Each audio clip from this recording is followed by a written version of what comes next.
Bueno, lo primero, muchísimas gracias por este rato, este compartir, esta disposición de ser entrevistado por el espacio de comunicación de Voces en Lucha. Y bueno, siempre nos gusta arrancar preguntando quién es la persona que entrevistamos a la persona que entrevistamos, ¿no? Entonces, en este caso, ¿quién es Jorge Arraza? Vaya pregunta, ¿no?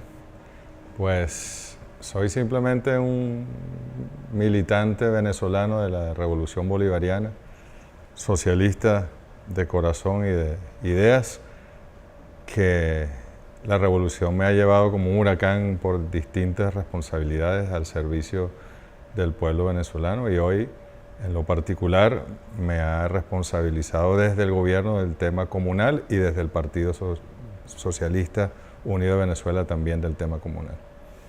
Justamente el pasado 3 de marzo, ¿no?, recibe esa tarea por parte del presidente de la República Bolivariana, Nicolás Maduro, y un día después, o pocos días después, le vemos aparecer en el Congreso Fundacional de la Unión Comunera, donde además los comuneros y las comuneras le hacen un llamado, ¿no?, a que le acompañen en esa tremenda tarea. Sí, fíjate, Vanessa, hemos vivido años muy duros. El proyecto comunal, de la sociedad comunal, de la democracia comunal, es el objetivo estratégico, sin duda, de la Revolución Bolivariana. Así lo planteó claramente el comandante Hugo Chávez. Pero estos años de guerra tan fuertes, desde el 2015 hasta el 2021, bueno, ahí tuvimos que ocuparnos de sobrevivir políticamente, de mantenernos en el poder político con la agresión del imperio más poderoso que haya existido en la historia de la humanidad, de mantener a nuestro pueblo sus derechos sociales básicos, la alimentación, la vida, la seguridad, la soberanía del país. Y por supuesto, la guerra fue dirigida al más pobre, las bombas cayeron en las comunidades, las colas para obtener alimentos en 2016, 2017 eran allí en los barrios. Se desactivaron de alguna manera muchos líderes naturales del mundo comunitario, comunal, y lideresas sobre todo, que tuvieron que pasar a ocuparse, a reprivatizar su vida, como lo ocurría hasta el año 1999, y eso tuvo un impacto en la organización social, en la vida de los consejos comunales, de las comunas. Hubo grandes procesos de resistencia, no murieron, están allí presentes, pero nadie puede negar que disminuyó la marcha, el ritmo y la profundización y radicalización de un proceso como el comunal. Y es lo que estamos tratando. Ahora que hay un respiro, porque la guerra sigue, no hay tregua, esto es una guerra sin tregua, pero hay un respiro económico y un respiro político, hay un triunfo político interno y sigue la batalla internacional. Bueno, estamos tratando de darle nueva vida al mundo comunal, de propiciar su reorganización, de que el propio pueblo vuelva a reenamorarse del proyecto comunal, y efectivamente lo menos que nos pueden pedir quienes resistieron a esta andanada tan fuerte del imperialismo es que no solo que les acompañemos, sino que estemos al servicio de ellos y de ellas para reconstruir lo que haya que reconstruir, consolidar lo que haya resistido y podamos consolidar y crear lo nuevo en este momento también. Apunta, ¿no?, a justamente ese legado chavista, ¿no?, porque Chávez en octubre del 2012, en ese golpe de timón, dijo esa frase célebre de comuna o nada. ¿Cuál es la importancia de ese testamento político? Eso fue, creo que el alma del comandante Chávez nos habló y nos dejó muy claro cuál es la prioridad. Por eso yo te decía, el objetivo estratégico de la Revolución Bolivariana es la sociedad comunal. Si nosotros simplemente vamos o desarrollamos un proyecto redistributivo de la renta petrolera o de la riqueza, estaríamos haciendo poco más de un experimento socialdemócrata. Si nosotros queremos hacer una revolución socialista, tenemos que entregarle el poder al pueblo. Y para que un pueblo asuma el poder de manera absoluta, tiene que organizarse, no hay otra manera. Y la organización hasta ahora, y como la planteó el comandante Chávez, el Consejo Comunal, la comuna y distintas agregaciones, ciudades comunales que pueden generarse en el futuro. El Consejo Comunal es gobierno, no es un pueblo organizado, un sector, un movimiento. Es gobierno como lo es un alcalde, más importante diría yo que una alcaldía, una gobernación y un ministerio. Y creo que ahí está la clave de cómo nosotros logramos desmontar el Estado que hemos heredado, que todavía está en proceso de desmontaje, que a veces se rearticula, a veces crees que lo estás liquidando y resucita con más fuerza. Bueno, terminar de desmontarlo y entregárselo al pueblo en el territorio, porque el gran aporte del comandante Hugo Chávez, y eso lo dice mucho el presidente Maduro, el gran aporte teórico y práctico del comandante Hugo Chávez al socialismo como teoría histórica, como proyecto histórico, es el socialismo desde el territorio. Ya no es solo en la fábrica, en el medio de producción, el proletariado, el burgués, sino que esa contraposición ahí de intereses históricos debemos llevarla a la vida en el territorio, a la familia, al hogar, a la reunión de familias, al médico en el territorio, a los servicios en el territorio. El socialismo que se construye allí, en donde vivimos, en donde hacemos vida, no solo pensando en términos de producción, las relaciones humanas y las relaciones de producción. Entonces, creo que el gran aporte está allí y es el gran desafío. No tenemos la fórmula completa. Vamos avanzando, vamos despejando la X, etcétera, y vamos avanzando, pero la fórmula completa está por diseñarse y será en los próximos años que eso tiene que ocurrir. En esa disputa por las instituciones burguesas, esa sustitución, ¿no?, de la institución burguesa, viene el proyecto comunal como gobierno. Tendríamos que explicar que la comuna no es un movimiento. No. Incluso a veces dentro de la Revolución Bolivariana le damos tratamiento de movimiento a lo comunal y no lo es. Un consejo comunal es gobierno en un territorio delimitado por la propia comunidad, un número de familias, que en una ciudad puede ser 120 familias, hasta 200 familias, en lo rural pueden ser 20 familias, 30 familias, en unas hectáreas o unos kilómetros cuadrados determinados, y ellos son gobierno allí. Y la alcaldía debería transferir competencias al Consejo Comunal, y las gobernaciones y el Poder Nacional debería transferirle medios de producción, competencias, para que ellos ejerzan el poder, el autogobierno comunal, y no dependan ni siquiera del Estado. Aquí no se trata de crear pequeñas organizaciones parasitarias de un Estado y de una renta petrolera. No, se trata de crear organizaciones que no son aisladas, porque tampoco ni el Consejo Comunal ni la comuna puede tender a aislarse, sino que en articulaciones propias del mundo comunal, entre ellos crean grandes redes que les permiten avanzar hacia el autogobierno. Y el gobierno institucional es un facilitador de ese proceso. Y desmonta aquí el Estado burgués y entrega al pueblo esa competencia, esa riqueza, ese medio de producción para que el pueblo haga con él lo que el pueblo decida hacer. La experiencia y la palabra comuna viene de tiempos ancestrales, ¿no?, por decirlo así. Sí. Tenemos la comuna de París cerquita, las comunas chinas, pero ¿cómo podríamos explicarle para los que nos ven desde fuera, nos escuchan fuera de estas tierras bolivarianas, qué es la comuna? Porque tiene otros visos, aporta luces nuevas la comuna de Venezuela. Sí, bueno, lo que pasa es que es como nuestra revolución tiene tantas raíces y tan diversas. Una revolución que es socialista, marxista en consecuencia, pero también es bolivariana, es cristiana. Puedes decir ahí, bueno, pero si es cristiana no es marxista. Bueno, es una dialéctica. Sabemos definitivamente lo que no somos. No somos ni capitalistas, ni burgueses, ni queremos que los medios de producción y el poder esté concentrado en unos pocos, ni queremos negarle los derechos a nadie, queremos democratizar la sociedad. Eso sabemos muy bien. Y en consecuencia tenemos una raíz indígena. En estas tierras, nuestros pueblos indígenas y nuestros pueblos afrodescendientes, afrovenezolanos, vivían en comunidad, con propiedad colectiva y con normas que se daban a sí mismos y resolvían sus conflictos incluso en los términos que ellos acordaban de manera comunitaria. Tenemos mucho de eso en la comuna venezolana, pero tenemos también, porque el comandante Chávez era un estudioso de las experiencias socialistas mundiales, mucho de la Comuna de París. Un consejo comunal era como se denominaba en la Comuna de París el ámbito de la primera asamblea de gobierno y las competencias que se asumen y las capacidades que tiene una comuna en su territorio. Tenemos de las comunas populares chinas todo lo referido a la producción. Decía el comandante Chávez, si la comuna no es productiva, no es comuna, ¿no? Entonces, como nosotros le damos autosustento productivo a la comuna para que tenga un autogobierno, ¿no? Es por allí.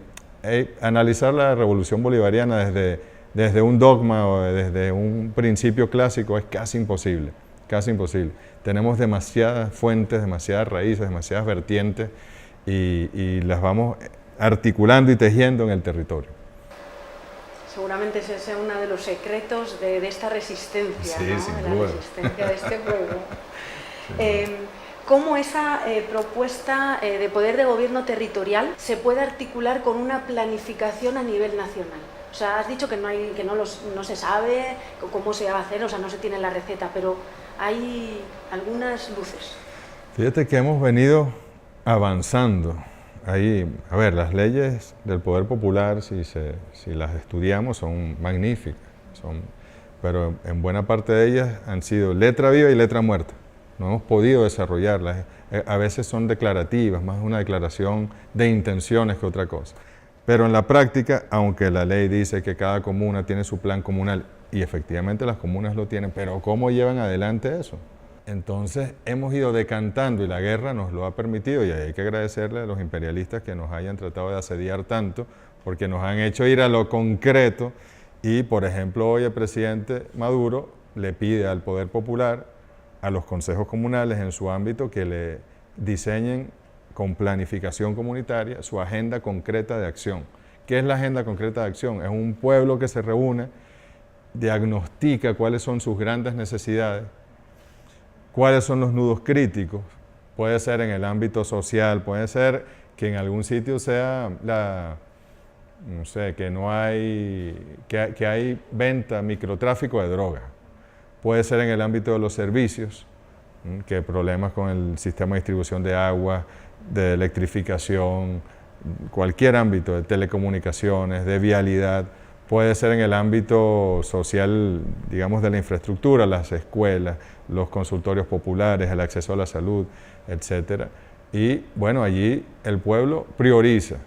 Y en el listado de problemas que siempre van a estar allí, digamos, una lista con problemas, bueno, estos tres primeros, ¿cuáles son? En el ámbito social, en el ámbito productivo, en el ámbito de los servicios, ¿cuáles son tus problemas? Y allí nos vamos. Esa planificación que hace el pueblo desde el territorio pasa a ser agenda del Consejo Comunal, de la comuna, del alcalde, del gobernador, si son revolucionarios, del gabinete de ministros y del propio presidente Maduro.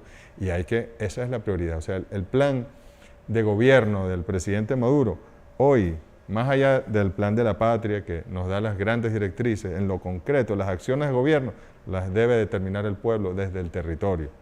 Incluso esta figura poco comprensible para el exterior, que es el 1/10 del buen gobierno, donde la gente reporta cualquier problema que ve desde lo colectivo, pero también de manera individual. Y las instituciones reciben ese reporte en tiempo real y deberían tratar, y se han solucionado muchos, pero deberían tratar de solucionarlos todos. Eso que tal vez es una avalancha de situaciones y que creo que pocos gobiernos se atreverían a decirle, y menos en una guerra, a un pueblo, dime cuál es tu problema para salir corriendo a corregirlo, se ordena con la agenda concreta de acción, donde ya no es un reporte desde una aplicación de que aquí hay una tubería rota o de que mi casa se está cayendo o de que el médico no está viniendo al consultorio popular, sino que es una asamblea de ciudadanos y ciudadanas que determinan cuáles son los grandes problemas, los priorizan y los hacen agenda del gobierno. Esa es la planificación. Pero yo he visto comunas que construyen escuelas, que construyen consultorios populares, que tienen tierras, tienen productores organizados en esas tierras, tienen ingresos propios, tienen autogobierno. O sea, se pierde de vista lo que el poder popular puede hacer si tiene la conciencia organizativa y la voluntad política, y yo diría más que política, la voluntad espiritual de construir ese mundo. Mira, el comandante Chávez en los años 2000, 2009, 10, 11, decía, hoy viajé al futuro y regresé. ¿Y qué te puedes imaginar tú? Que él se quedó dormido y fue al futuro y vio unos edificios grandes y unos carros, unos autos voladores y todo tecnificado, Seúl, no sé, algo así. Decía, no, porque fue una comuna y vio al pueblo organizado. Y vio cómo el pueblo tiene sus medios de producción y cómo el pueblo hace el mantenimiento de su maquinaria agrícola, el pueblo siembra, el pueblo tiene sus mecanismos de intercambio, que no necesariamente es venta, puede ser trueque, puede ser intercambio de un producto por otro, cómo en la escuela que está allí la alimentación no viene desde Caracas, sino que sale del propio territorio comunal y alimentan a su gente, cómo los maestros salen de la propia comuna en esa escuela, cómo los médicos fueron formados en Caracas para volver a su comuna a ser los médicos en su territorio. Ese era el futuro.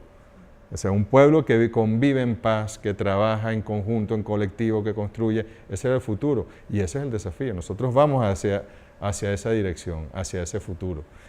Y en medio de una guerra no es nada fácil, no es nada fácil. Pero creo que estamos, con el presidente Maduro ha ubicado esta etapa, una doctrina que él llama de las 3R.NETS, NETS, nueva etapa de transición al socialismo.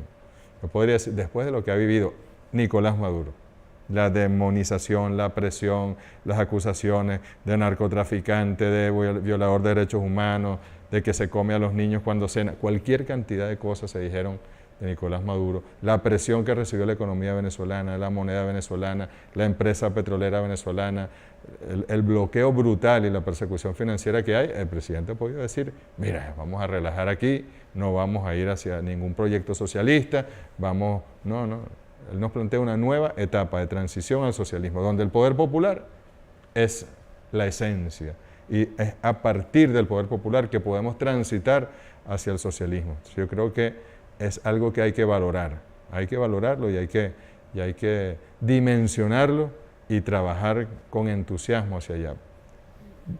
Es probable, ¿no? Los economistas hablan mucho, pero hablan de un colapso del sistema capitalista, de algo peor de lo que ocurrió el siglo pasado en la década de los años 30, peor de lo que ocurrió en 2008. Bueno, cuando eso ocurra, nosotros, gracias a nosotros, a nosotras como pueblo, y gracias al imperialismo estamos desenganchados. O sea, nosotros no vamos a caer. Cuando caiga brutalmente esa economía, nosotros vamos a poder mantenernos a flote.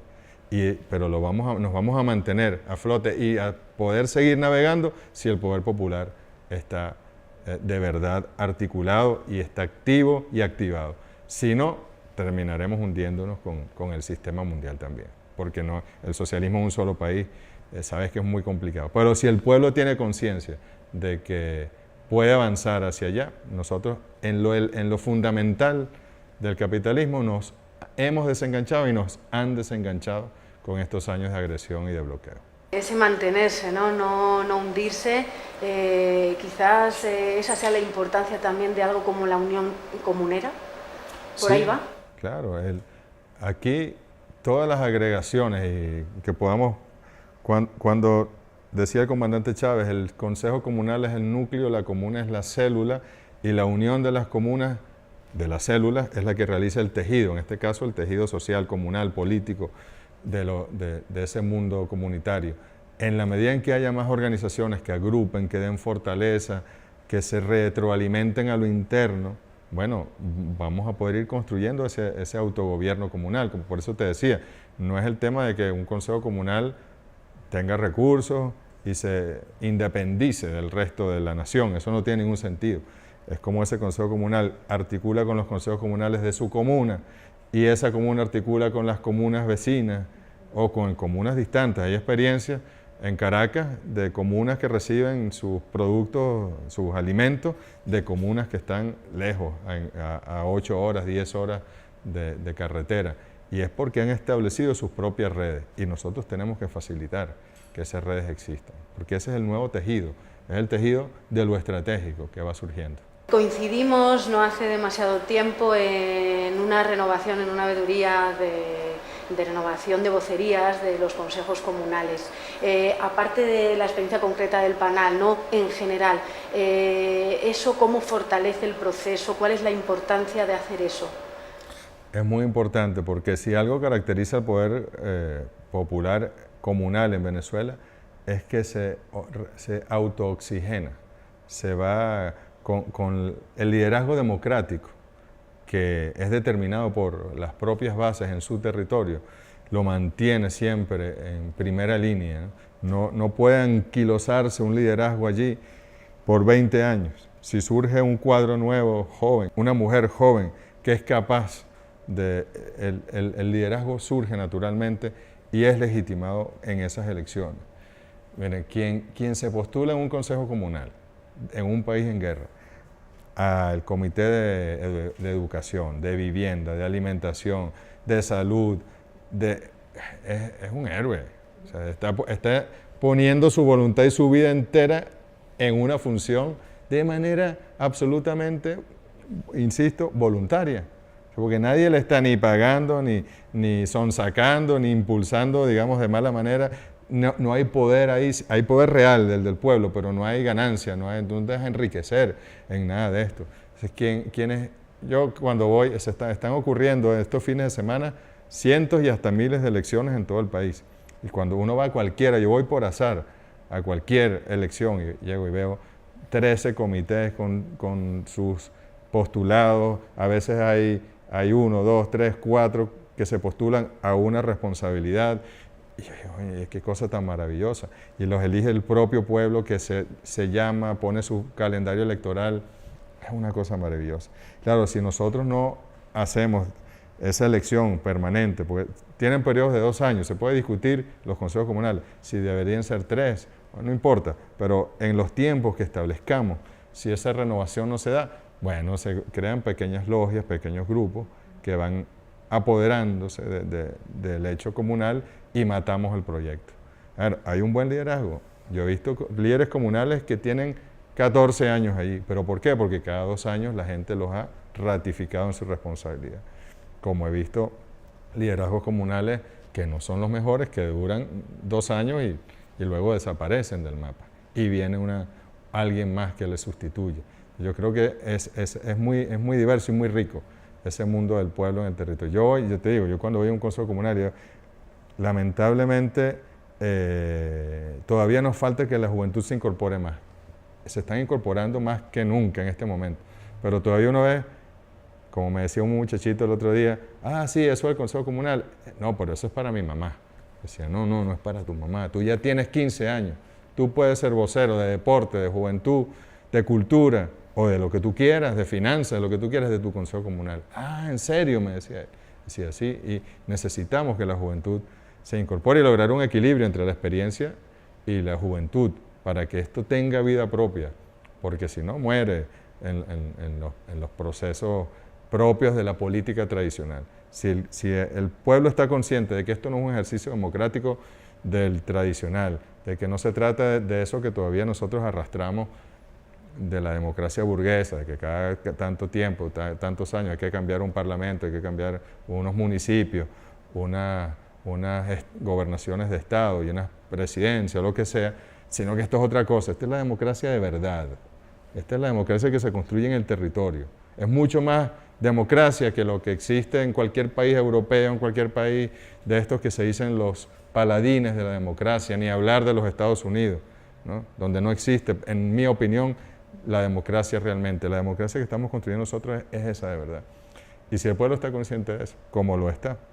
Mira, participaciones hoy, 2022, en un consejo comunal, en promedio en el país, del 50% de los votantes. Pues, es muchísimo. Ahora, hay consejos comunales donde vota el 98% de la población. Hay consejos comunales donde vota el 70%. Eso es una barbaridad. Han votado más en algunos municipios,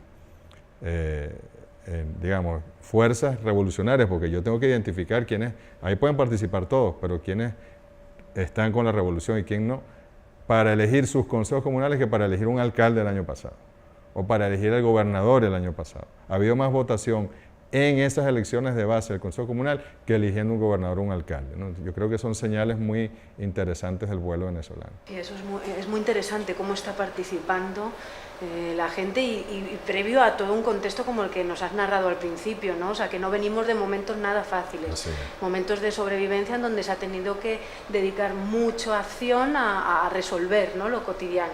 Nosotros hemos estado acompañando este tiempo en el Estado Lara y en Trujillo a la Corenat, a la Coordinadora Regional de Niños, Niñas, Adolescentes Trabajadoras. Es un movimiento. La pregunta es, ¿cómo se articulan estos movimientos que además trabajan por territorios diferentes, o sea, que no están solo en un territorio, a la comuna?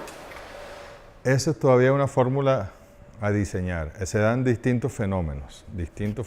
Hay movimientos como el movimiento de pobladores y pobladoras de Venezuela, que a su vez va generando el Consejo Comunal y la comuna en cuanto nace.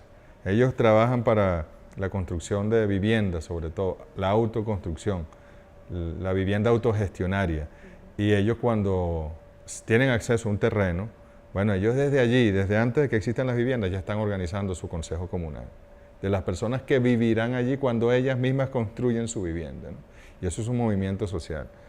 ¿Y cuál es lo ideal? Que en la asamblea de ciudadanos de un consejo comunal, de cualquier territorio, participen la expresión de los movimientos sociales de quienes viven allí.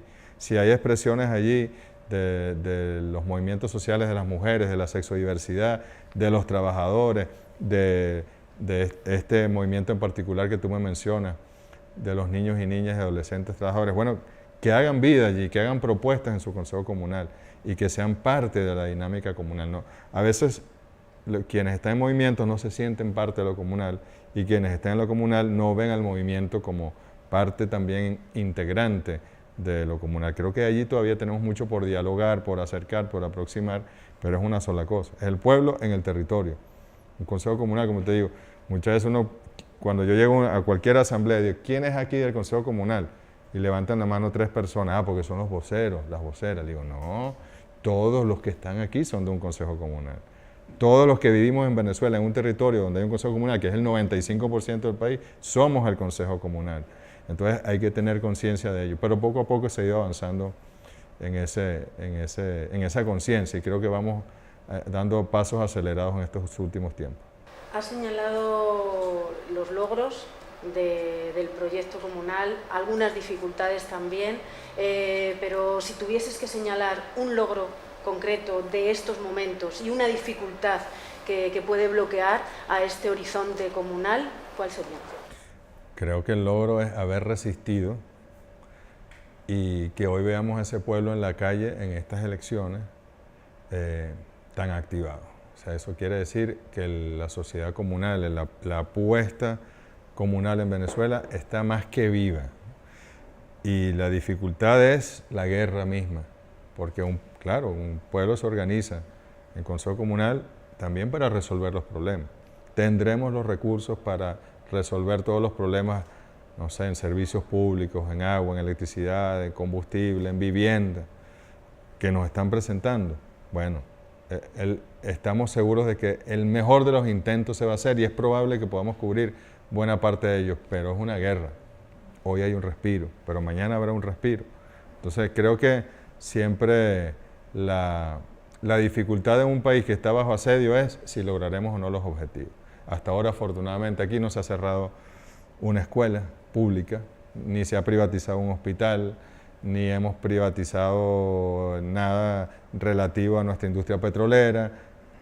Y si se han abierto inversiones en algún sector que es estratégicamente público, son inversiones para tener acceso a tecnología y muy delimitadas, en un porcentaje muy delimitado. ¿Sí? Aquí no hemos puesto en riesgo nada, pero precisamente lo que se trata es de, en esta circunstancia tan complicada, tan difícil, que el pueblo entienda que es gobierno y que hay que resolver los problemas desde el territorio, en democracia participativa y protagónica.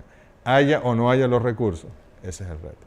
El presidente está desarrollando una política que se llama las brigadas comunitarias militares para recuperar donde cayeron de las peores bombas, las instalaciones educativas, las escuelas, liceos, universidades y los de salud, los consultorios populares y las demás.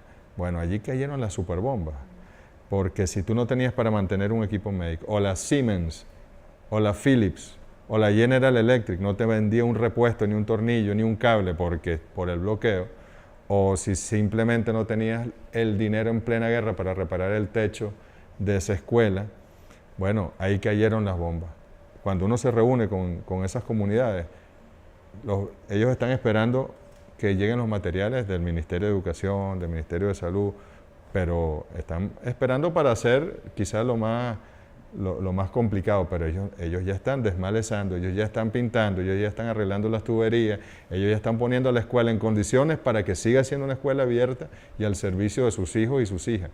Y bueno, y si llega algo del Estado, mejor, porque terminamos de arreglar el hueco que tenemos en el techo, o qué sé yo, el recreo que tiene tal problema, el patio, los aros de los tableros de baloncesto, tal. Pero mientras eso ocurre, nosotros ya estamos resolviendo, si sea arrancando el monte con las manos, con machete, con lo que sea, aquí vamos a crear las condiciones para que siga habiendo educación para nuestros hijos y nuestras hijas. Esa es la conciencia de un pueblo. Ahora, si tuviésemos los recursos que tuvimos en el año 2006, 2007, 2008, 2009, hasta el año 2014, estarían todas las escuelas de Venezuela como nuevas. Si nos devuelven el dinero que nos han robado, que está en bancos de Portugal, en bancos de Estados Unidos, en otros bancos europeos, ese dinero lo invertimos en educación y salud, bueno, tendríamos el sistema de salud y educación más desarrollado de América Latina y el Caribe. Pero mientras eso ocurre, hay que ir resolviendo. Entonces la cosa es cómo mantener al pueblo protagonizando esta resistencia, porque todavía estamos en resistencia y estaremos en resistencia muchos años.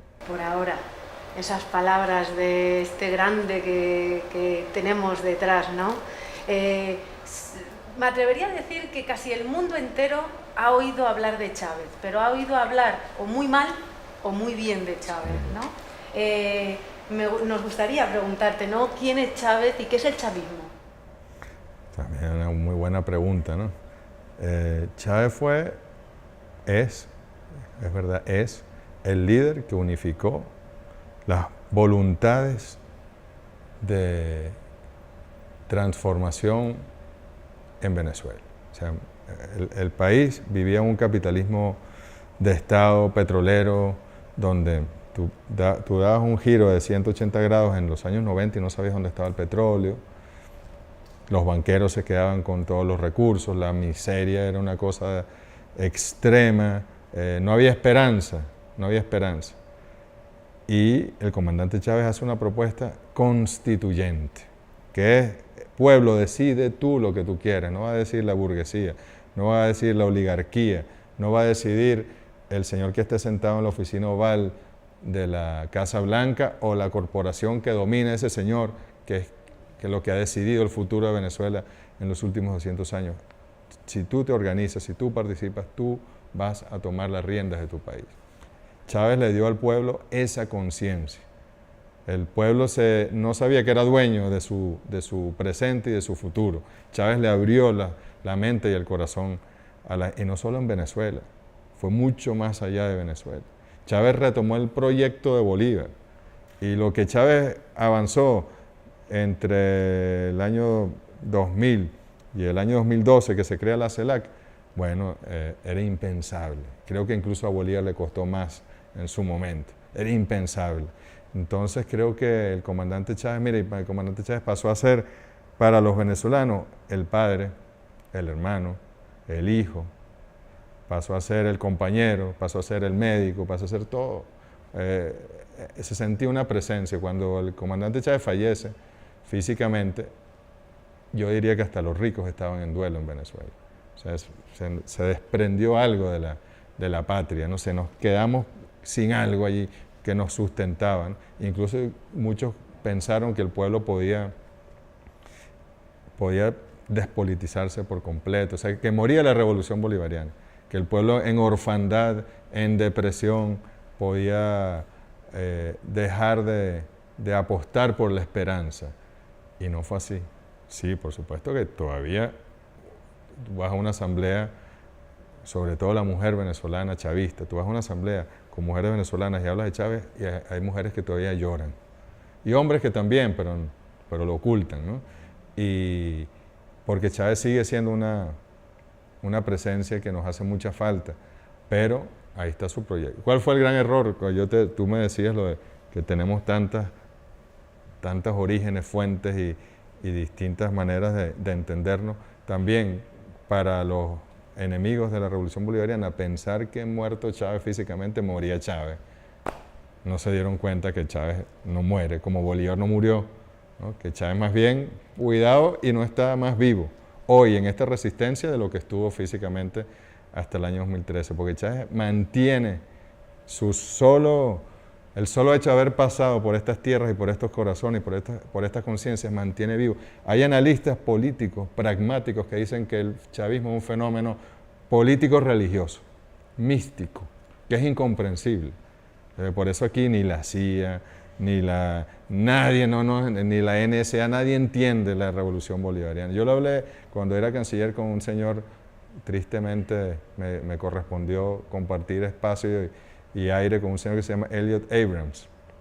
Y él partía de unas bases que a mí me daba risa, que si los cubanos mandan en Venezuela, que si son todos narcotraficantes, que si la Fuerza Armada no quiere seguir con la revolución y en cualquier momento les van a dar un golpe, que si el pueblo ya no quiere la revolución, que no tienen ni el 2% de popularidad. Entonces yo decía, pues este señor me debe estar probando, porque no puede estar...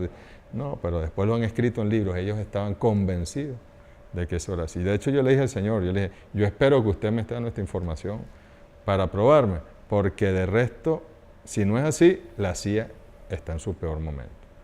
La CIA no sirve para nada y está en riesgo la seguridad mundial, le dije, ¿no? Porque ustedes no saben sobre qué bases están decidiendo, sobre qué bases están tomando, y es así. Creo que el gran fracaso del imperialismo en Venezuela es que subestimaron a Chávez, subestimaron a Maduro y subestimaron al pueblo, y no nos entendieron. Somos difíciles de comprender. A veces entre nosotros mismos nos reímos de eso. No es uno va a Cuba, a la Revolución Cubana, y tú la entiendes. Tú sabes cuáles son sus orígenes, tal, el orden que tienen, los procesos, la puntualidad. En cambio, la venezolana es un poco más caribe, un poco más... Y ellos no la entienden, no la entienden. Y este pueblo es apasionado, ¿no? Eso sí, si Chávez es como una pasión, Chávez es una pasión que mantiene a la gente con esperanza. Y debo decir que el presidente Maduro, que también ha sido, insisto, subestimado, satanizado, ha tenido una capacidad para mantener esa conexión con Chávez. Y creo que su prueba de fuego fue el año 2017, cuando teníamos el país incendiado por la derecha, la burguesía en las calles, el imperialismo financiando la conspiración, y de repente viene el presidente Maduro y dice, vamos a una constituyente. Cuando muchos hubiesen querido que dijeran 48 horas tengo el país bajo control con represión. Voy a sacar todo el ejército, como hicieron en el año 89 los gobiernos de la oligarquía. Y se podía controlar el país a costa de violación de derechos humanos, etc. No, bueno, 4 meses más, vamos a una constituyente, 4 meses de protesta. Y el presidente Maduro nos decía a sus ministros, a su gente cercana, instalada la Asamblea Nacional Constituyente, terminan las protestas. E incluso yo lo ponía en duda, decía, es muy optimista, pero yo creo que esto dura hasta diciembre. Estábamos hablando de finales de julio. El 30 de julio fueron las elecciones del poder constituyente y el 30 de julio terminaron. Y hoy estamos viviendo la paz política de aquella decisión, ¿no? Más las decisiones que ha tomado en el ámbito internacional. O sea, ha jugado muy fino, no se dejó presionar nunca por nadie, no se dio ante ningún chantaje. Y por eso estamos aquí. Yo creo que estamos aquí por la capacidad que ha tenido el pueblo y el liderazgo del presidente Maduro de mantener la conexión con Hugo Chávez. Desde luego Maduro no es un hombre de reacción, sino de acción, se podría decir. No contesta lo que le tal, sino que él piensa, porque si no estas cosas que estás planteando son hechos, vamos, ahí están, ¿no? Así es, mira, yo recuerdo, creo que fue 2015 cuando ganó Macri en Argentina. Yo era vicepresidente y le doy él estaba viendo, pero igual yo le digo, presidente, perdió Macri, ganó Macri, etc. Y yo le digo, esto va a ser un efecto dominó. Y él me dijo, es muy probable que nos quedemos solos como se quedó solo Chávez cuando llegó. En Quebec, en la Cumbre de las Américas, la única mano que se levantó para oponerse al área de libre comercio de las Américas, que era el proyecto expansionista comercial de Estados Unidos, fue Chávez. Y me dijo como el presidente Maduro, nos quedaremos solos, resistiremos y volveremos a estar acompañados. Y es lo que estamos viviendo en este momento. Eso solo lo puede saber un estadista. Cuando yo le dije, viene un efecto dominó, le decía, no veo futuro. O sea, se nos fue América Latina de las manos, el mundo va hacia la derecha, ¿qué vamos a hacer nosotros en esta circunstancia? Y me decía, resistir y vencer. Y así ha sido. El pueblo ha resistido y vamos venciendo y venceremos. Esperanza, has dicho varias veces cuando hemos hablado de Chávez. Esperanza es una gran palabra, ¿no? que hay acá, que siembra, que con ella nos vamos también nosotros, porque nosotros allá estamos desesperanzados y con motivos, ¿no? Pero venimos aquí y nos vamos con toda esa esperanza que nos da este pueblo.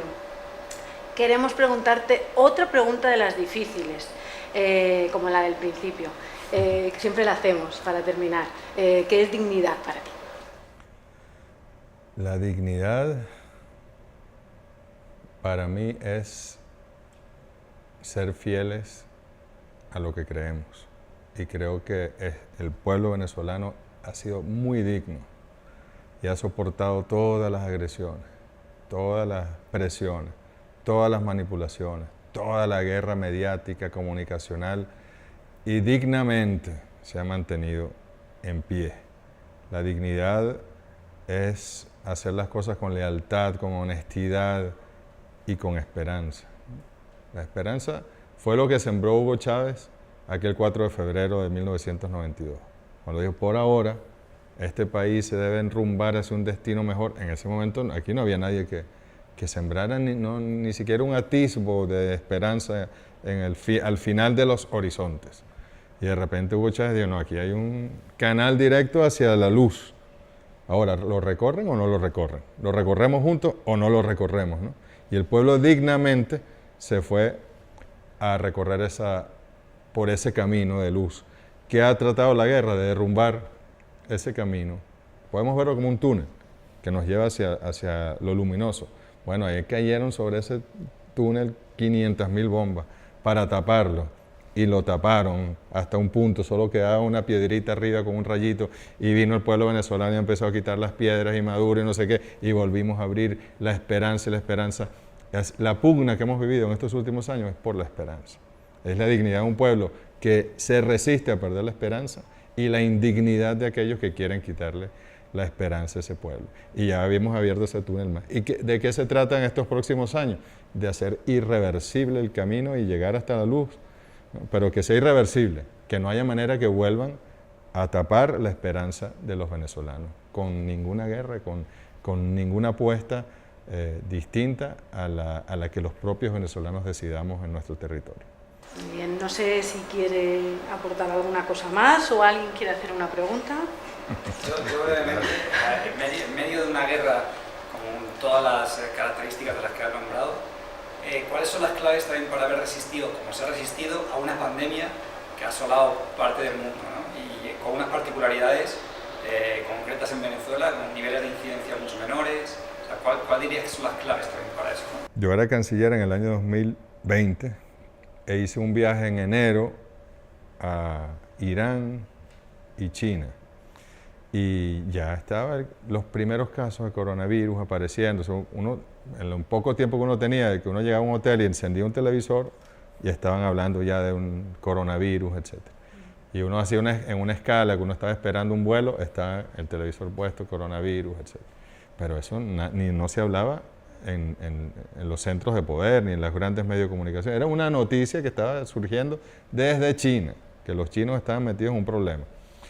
Y cuando yo aterricé en Venezuela, llamé al presidente y dije, presidente, estoy aterrizando. Bueno, le doy un resumen más o menos de los últimos momentos, porque él siempre está al tanto de cada movimiento que hace su canciller, y le digo, ahora, presidente, me impresiona que en el aeropuerto, en la avenida, el tema coronavirus, y me dice, sí, yo ya estoy estudiando el tema. Ya estamos preparando una comisión presidencial. Tenemos que tomar medidas porque viene una pandemia. O sea, te estoy hablando de enero. y el mundo entra realmente en cuarentenas, etcétera, en marzo, abril, y ya el presidente había tomado. ¿Cuál fue la gran angustia? Cómo llegar a tener los insumos, ¿no? Desde las mascarillas, las vacunas, los ventiladores, estos para las terapias de intubación, etcétera. Eso era porque nos lo negaban abiertamente. Y ahí debo reconocer que el presidente y sus equipos de gobierno fueron solucionando con nuestros aliados. No es trabajo tan fácil, ¿no? Pero fuimos solucionando. Y el presidente preparó al pueblo para la pandemia. Lo preparó y después la gente se burlaba del presidente Maduro porque tenía un método de 7x7, 7 días de cuarentena y 7 días sin cuarentena. Y bueno, pero resulta que los números son los números y no mienten. Aquí nunca tuvimos colapsados realmente los hospitales, la hospitalización, ni mucho menos los cementerios o los crematorios, como sí ocurrió en varios países de América Latina, en varios países de Europa. Tuvimos la ayuda de la Revolución Cubana también, que nos mandó médicos, nos mandó capacidades, de China, de Rusia, ¿no? Con grandes esfuerzos que tuvimos que hacer. Pero yo creo que, mire, el presidente si se ha caracterizado por algo es por no perder la calma. Dice nervios de acero, ¿no? Dice él, no pierdan la calma. En la peor de las circunstancias, él está tranquilo y preparó al pueblo y el pueblo tranquilo. Las secuelas están allí. Todavía vemos gente en el mundo con el trauma de la cuarentena, del encierro, del no haber ido a clase los niños tanto tiempo, etc. Pero en general yo diría que en Venezuela, si bien las secuelas están allí, no es lo más notable como sí lo es en otras sociedades en este momento. Y claro, en una pandemia, en medio de un bloqueo, de un asedio financiero, de una amenaza de invasión, quizá se veía muy difícil de controlar y se controló. Eso somos impredecibles. Léanse los estudios de Naciones Unidas de principios del 2020. Se prevé los picos en América Latina en Venezuela, porque Venezuela no tiene sistema público de salud, Venezuela le colapsó ya todo su sistema de red primaria de salud, porque Venezuela, no lo decían allí de esa manera, pero no va a poder comprar las vacunas ni los insumos ni nada. No decían que era por las sanciones, sino porque Maduro se robó el dinero del pueblo, no sé qué. Aquí no fuimos en ningún momento protagonistas, sino de lo bueno, Y que Dios, para los creyentes, tenga en la gloria a las personas que lamentablemente se fueron en estos años duros de la pandemia. En nuestro país fallecieron muchísimas personas, fue un desastre monumental. Por eso observamos este ejemplo y qué bueno que haya hecho la pregunta Raúl, como algo a reseñar y a decirlo al mundo, por supuesto, a visibilizarlo. Habrá que estudiarlo. Hubo quien empezó a decir, no, lo que pasa es que el clima en Venezuela no permite que el mismo clima de Brasil y el mismo clima de Colombia y el de Perú, y ahí se está muriendo lamentablemente mucha gente. Entonces creo que acertamos. Creo que este es un pueblo que se crece en las dificultades. Pónganos lo más difícil y nosotros con mayor habilidad sabremos superar la prueba. O sea, ahí está la clave. Esperamos que les den facilidades para no tener que ser lo mejor de lo mejor, ¿no? Exactamente. Bueno, muchísimas gracias, Y si Jorge. te pregunto yo a ti, ¿cuándo hacemos la revolución en España? Déjame volver y te cuento.